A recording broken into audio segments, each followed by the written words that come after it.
सुबह 10 बजे से लेकर 11 बजे के बीच में उपस्थित हूँ आप सबके सामने। आज जिनकी कुंडली लेकर के आया हूँ, कोई कुंडली नहीं है। एक छोटा सा सूत्र जो बहुत लाभदायक और बहुत ज्ञान की वृद्धि करने वाला, और एक छोटी सी थोड़ी सी बड़ी कहानी जो आपके ज्ञान में और आपके इस कलिकाल के स्थिति को समझने में आपकी सहायता करे। आइए झट से आपको पहले सूत्र बता देता हूँ। यहाँ श्लोक है और यहाँ ये कुंडली है। ये शाम वाली कुंडली है जो आपको आज शाम में मिलेगी। बुध स्वग्रही, शुक्र स्वग्रही, शनि स्वग्रही और सूर्य स्वग्रही। अब बात उठती है कि कोई भी ग्रह जब अपनी ही राशि में बैठा हो, जैसे कि यहाँ बुध अपनी राशि में बैठे हैं, शनि अपनी राशि में बैठे हैं, शुक्र अपनी राशि में, सूर्य अपनी राशि में, कोई भी ग्रह जब अपनी राशि का बैठेगा तो आखिर किस तरीके से मुझे प्रभावित करेगा? ये मुझे कैसे पता चलेगा कि मैं ठीक हूँ या फिर वो मुझे प्रभावित कर रहा है, उसका प्रभाव मुझ पर पड़ रहा है? ये कैसे मैं जानूंगा? कैसे? मैं ज्योतिष नहीं जानता, पर ये मैं कैसे जानूंगा कि मैं जैसा बिहेवियर लेकर के चल रहा हूँ वो ग्रह के कारण हो रहा है? उसके लिए दैवज्ञों ने एक सूत्र बताया है। एक जो है वो श्लोक है, वो श्लोक कैसा है? यहाँ लिखा है, आचार शौच शुभ सत्य युता स्वरूपास तेजस्विनः कृतविदो द्विजदेव भक्ता पुष्पांबरोत्तम विभूषण सादराश्च सौम्य ग्रहैर बलयुतै पुरुषाः भवन्ति। इसका अर्थ स्पष्टतया ये होता है कि कोई भी ग्रह जब अपने ही राशि में बैठा होता है तो वो व्यक्ति को कैसे प्रभावित करेगा? लिखा है, जिस व्यक्ति की कुंडली में शुभ ग्रह अपनी राशि के बैठे हों, शुभ ग्रह अपनी राशि के बैठे हों, वह पुरुष और महिला दोनों को आचार विचार से युक्त, मतलब उसका जो व्यवहार होगा वो व्यवहार कुशलता का प्रमाण देता रहेगा। पवित्र होकर के वो गंदा और मैला कुचैला नहीं रहेगा, और शुभ सत्य से युक्त बात करने वाला, उसके जीवन में शुभता, शुभ लक्षण देखे जाएंगे। उसकी छींक भी जो है वो किसी का काम नहीं बिगाड़ेगी, और साथ ही साथ वो सत्य बोलने के लिए ज्यादा एक्टिव होगा। वो सत्य बोलने वाला होता है, वो गंदी और गलत अपशब्दों का प्रयोग नहीं करता। सुंदरता को पहचानने वाला और सुंदर चीजों की परख रखने वाला और तेजस्वी होता है। सामने जो तेजस्वी, आप अपने हिसाब से समझ लीजिए। साथ ही साथ क्या लिखा है, वेद वेदांतों का जानने वाला, वेदों में उसकी श्रद्धा होती है, पुराणों को पढ़ने में उसका मन लगता है, गुरुजनों की बातों पे उसका विश्वास होता है, धर्म में वो आस्था रखने वाला होता है, मंदिरों का दर्शन पूजन अध्ययन अध्यापन ग्रंथों का करने वाला होता है, और ब्राह्मणों का भक्त होता है और उनका आदर करता है। उत्तम माला, स्वर्ण जनित मालाओं का, आभूषण का शौकीन होता है। वस्त्र सुसज्जित होकर के और करके पहनता है, गंदा मैला कुचैला कुछ भी नहीं पहन लेगा। हो सकता है मेरे कुंडली में कोई भी ग्रह स्वग्रही नहीं है, इस वजह से ही मैं थोड़ा कभी कभी हो जाता है।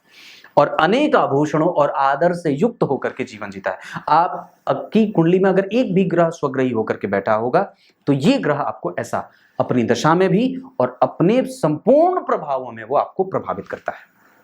ये स्वग्रही ग्रह का प्रभाव है, मतलब वो आपको आचरण से विहीन नहीं होने देगा, आपका प्रभाव गलत नहीं होगा, समाज में आपको लोग अच्छा आदर देंगे, आप खुद भी जो है वो आदरणीय और प्रशंसनीय होते हैं। अब कहानी क्या है? कहानी ये है, एक गांव, उस गांव में गरीबी और कलयुग का प्रभाव चरम पे। एक महिला गाय का गोबर लीप रही है और उसका पति आता है और पान खा करके थूक देता है, पिच कर देता है। और जैसे ही पान खा करके थूकता है, जितनी देर दूर में उसने गाय का गोबर का चौका लगाया था, लिपा हुआ था, उतने दूर तक सोना हो जाता है, गोबर पूरा स्वर्ण हो जाए। दोनों आप, ये क्या हो गया? ऐसा कैसे हो सकता है? फिर बोलते हैं ऐसा करो, पत्नी ने पति से बात कही, ऐसा करते हैं एक बार फिर से चेक करते हैं कि कहीं ये कोई अविस्मरणीय है ये, और ये कैसे हो सकता है? तो उसने दूसरे कमरे में जाकर के वहां पे गाय का चौका लगाया गोबर का, और फिर कहा जाओ पान खा करके आओ और थूको। फिर जो है वो पान खाया। पति ने कहा कि अब ये बात है तो पान तो खानी पड़ेगी।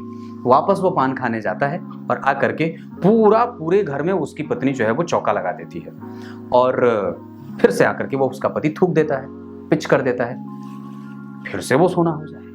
हाँ, बढ़िया सर, ये क्या हो गया? फिर तो वो धीरे धीरे पूरे घर को जो है वो लीप देती है और फिर थुकवा देती है। सारा घर लाल लाल और सारा घर सोना सोना। धीरे धीरे ये बात पूरे गांव में फैल जाती है और उसके बाद जब ये बात पूरे गांव में फैलती है तो पान का व्यवसाय भी बढ़ जाता है। और धीरे धीरे जब ये बात पूरे गांव में फैलती है तो सारे गांव के लोग जो क्या करते हैं, अब सबका थूकना शुरू होता है। अब यहाँ पे कलयुग का प्रभाव शुरू होता है। कलयुग कहाँ वास करता है? स्वर्ण में।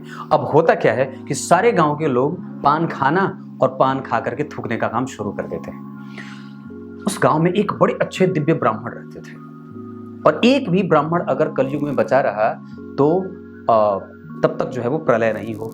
और सारे ब्राह्मण जो है, मान के चलो वो समस्त गांव ही ब्राह्मणों का था। एक ब्राह्मण वहां बचा रहता है जिसकी पत्नी को भी ये बात पता चलती है। पंडिताइन कहती है, अरे पंडित जी, वो जो है वो उनका शरीर दबा रही थी, कहती अरे सुनते हो, गांव में बड़े लोग धनी हो जा रहे हैं, सारे लोग अमीर हो गए, सब जो है वो गांव छोड़ छोड़ करके शहर में जा करके बस रहे हैं और सबके पास सोने सोने ही सब कुठार उनके भरे हैं।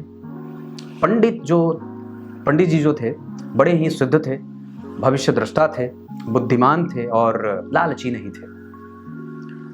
आप लोगों के दिमाग में ब्राह्मणों को लेकर के गलत छवि कई बार बन गई होगी फिल्मों को देख करके, पर वो ब्राह्मण ऐसे नहीं थे। वो भविष्य को जानते थे और उनको पता था कि ये कलयुग का प्रभाव है कि लोग गाय के गोबर पे, जो शुद्ध चीज है, उस पे थूकने का काम उठा रहे हैं। कलयुग का प्रभाव बहुत तेजी पे था। अब होता यह है कि पंडिताइन को बड़ी लालची आ जाती है, लालच आ जाता है। उनके दिमाग में भी ये बात करते मैं भी क्यों ना अमीर हो जाऊं। अब देखो उनकी बुद्धि खटकती है। पंडिताइन धीरे धीरे आके कहती हैं कि सुनते हो, सब लोग तो अमीर हो गए, एक हम ही ले दे करके गरीब बचे हैं। ऐसा करते हैं, तुम कल से पान खा करके आना, मैं पूरे घर में चौका लगा दूंगी गोबर का और थूक देना, फिर हमारे पास भी धन हो जाएगा। क्या दिक्कत है, जब सब लोग अमीर हो रहे हैं तो हम कितना नियम पालन करेंगे और कितना जो है वो हम धर्मशास्त्रों का अध्ययन करके गरीबी से कब तक जीवन जिएंगे। कहानी को समझने की बारी है, किस तरीके से चीजें बढ़ रही हैं आज के समय से उसका कंपैरिजन करो कि लोग किस तरीके से बदल रहे हैं, उनकी मानसिकता किस तरह से बदल रही है और लोगों का व्यवहार कैसे बदल रहा है, उनका क्रियाकलाप, उनकी चीजें कैसे प्रभावित कर रही हैं, अपने ही आपको कैसे वो प्रभावित। जहां पाप, गाय का गोबर शुद्ध, और उस पे किस लिए थूका जा रहा है, क्योंकि वो सोने में बदल रहा है। और उस गांव पे कलयुग का प्रभाव था, क्योंकि उस गांव को आप ब्रह्मांड मान सकते हैं, उस गांव के लोगों को आप कलयुग में रह रहे लोगों की तुलना कर सकते हैं, उनसे उनका जुड़ाव करके ऐसा समझ सकते हैं। पंडित जी बात बोलते हैं, ठीक है, जब तुम ऐसा कहती हो तो तुम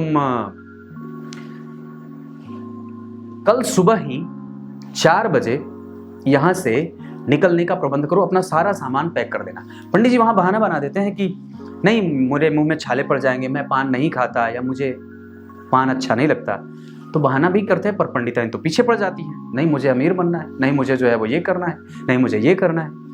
अब वो समझ जाते हैं कि इसको तो समझाना बड़ा मुश्किल है, तो अब वो उदाहरण स्वरूप या फिर ऐसा कह देते हैं कि आप जो है वो अपना सारा सामान बांध लो और सुबह 4 बजे यहाँ से हम लोग गाँव की सीमा को छोड़ करके, अब तुम्हें मैं कुछ दिखाऊंगा।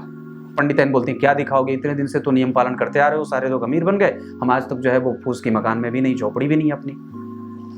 बोलते हैं देवी धैर्य रखो, मैं जो बोल रहा हूँ उतनी बात करो खाली। अब जो है वो सारे लोग गांव के अमीर, सबके घर में सोने के लालटेन जल रहे हैं, सबके घर में सोने के बर्तन में भोजन परोसे जा रहे हैं, सबके घर में जो है वो सोने सब स्वर्ण जनित हो गए।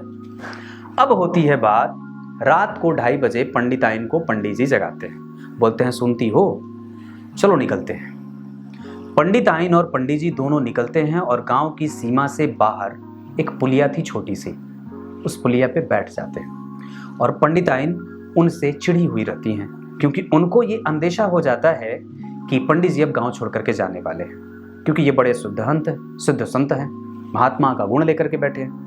वो मुंह फुलाए दूसरे कोने की तरफ बैठे थी, मतलब गांव की तरफ वो उनका चेहरा नहीं था और पंडित जी गांव की तरफ देख रहे थे। पंडिताइन को उन्होंने कहा, अब 2 मिनट के लिए अपना चेहरा गांव की तरफ रखो और देखो क्या होने वाला है। 2 मिनट तक चेहरा पंडिताइन ने और पंडित जी ने उस पुलिया पे बैठ करके गांव की तरफ देखा और गांव में 2 मिनट के अंदर भयंकर विस्फोट होता है, बड़ा सा, जैसे परमाणु बम फटा, ऐसा विस्फोट। और उस विस्फोट से इतनी तीव्र ध्वनि निकलती है और इतना भयंकर रोशनी, इतना भयंकर जो है वो प्रलय का काल, मतलब आप उसको समझ सकते हैं। आग में सारे लोग जल करके नष्ट हो जाते हैं। पंडिताइन देख करके अवाक रह जाती है।